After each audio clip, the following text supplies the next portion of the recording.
Alors bonjour à tous, heureux de vous retrouver chers amis, j'espère que vous allez bien en cette période vraiment difficile. On est le samedi 10 octobre 2020, 11h56. La petite tenue, ça s'explique par le fait que je viens de terminer un cours de yoga en ligne, parce que les studios ont été refermés. On est dans une zone rouge ici où j'habite, au Québec, et les salles à manger, ce qui fait que je suis en vacances, sont fermées, et les studios, les centres d'exercice et les gyms sont fermés aussi. Donc, j'ai terminé un petit cours de yoga en ligne. C'est pas pareil, mais c'est mieux que rien. Pendant ce temps-là, j'espère que vous allez bien chez vous, où vous êtes, et que malgré tout ce qui nous arrive, vous gardez le sourire parce que c'est passager. On va s'en sortir.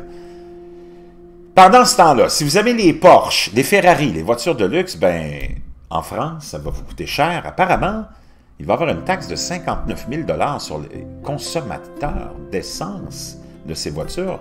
En France, on va aller voir ça ensemble. Les voitures Porsche et Ferrari font face à une taxe de 59 000 $. Ça nous est rapporté par Bloomberg, un projet de loi de finances qui se ferait un chemin à travers le Parlement français pourrait forcer les acheteurs de voitures à reconsidérer leur achat de modèles Porsche, Ferrari ou Lamborghini qui mangent de l'essence. Le gouvernement du deuxième marché automobile européen prévoit de plus que doubler le fameux malus ou la sanction que les consommateurs doivent payer en fonction des émissions de dioxyde de carbone des voitures jusqu'à 50 000 €, 59 000 $ en 2022. La proposition augmenterait ce qui est déjà les taxes les plus coûteuses du continent sur les véhicules de tourisme polluants.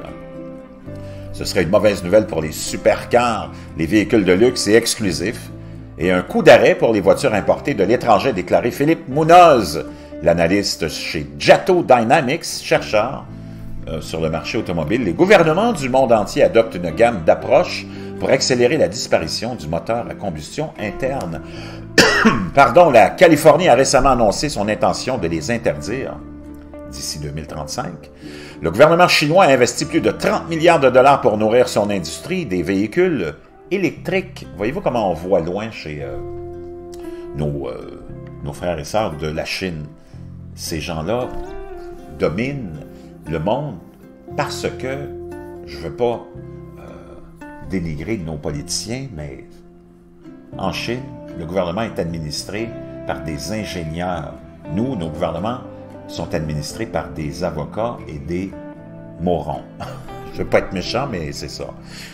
Et les subventions ont donné un coup de pouce aux hybrides rechargeables et aux voitures fonctionnant entièrement sur batterie cet été en Europe.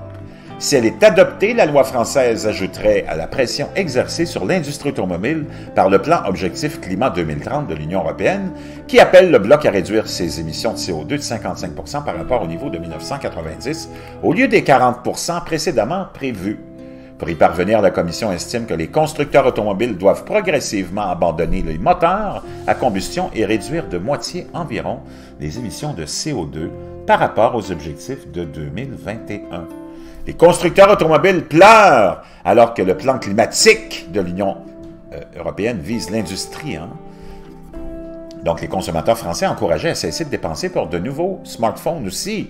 C'est d'autres nouvelles qu'on pourra aller voir ensemble plus tard. Alors que d'autres pays de l'Union européenne appliquent également une taxe spéciale sur les voitures particulières par rapport à leur émission de CO2, aucun pays ne facture presque autant que le prélèvement maximum actuel de la France de 20 000 €, selon l'Association des constructeurs européens d'automobiles.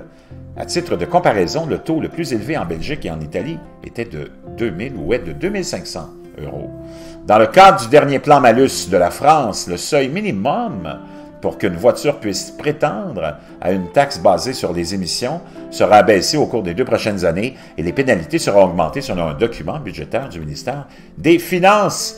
Les voitures émettant plus de 225 grammes de dioxyde de carbone par kilomètre seront taxées au taux maximum de 40 000 € l'année prochaine et 50 000 € en 2022.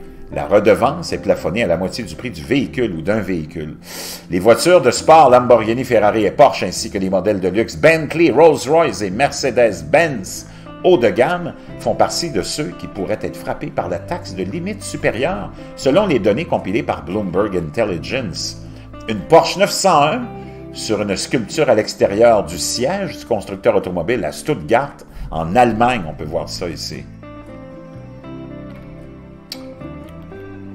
Les modèles qui seraient soumis au montant total de la taxe comprennent les modèles Urus et Aventador de Lamborghini, Portofino et 812 de Ferrari, Porsche 718 Spider et 911, Ghost et Cullinan de Rolls-Royce, Flying Spur de Bentley et les voitures AMG et G-Class de Mercedes.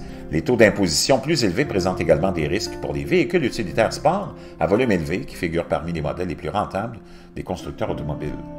Munoz, l'analyste de Jato Dynamics, a déclaré que les voitures hybrides et électriques pourraient être la glace ou la grâce salvatrice des marques automobiles haut de gamme. Porsche prévoit que plus de la moitié de ses ventes mondiales seront entièrement ou partiellement alimentées par batterie d'ici 2025. Et Daimler AG a annoncé cette semaine son intention de lancer son premier modèle AMG électrifié l'année prochaine. Ouh là là, hein?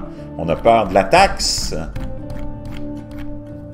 Vraiment intéressant, les voitures Porsche et Ferrari feront face à une taxe de 59 000 $ sur les consommateurs d'essence en France. Bravo à la France, dans le fond.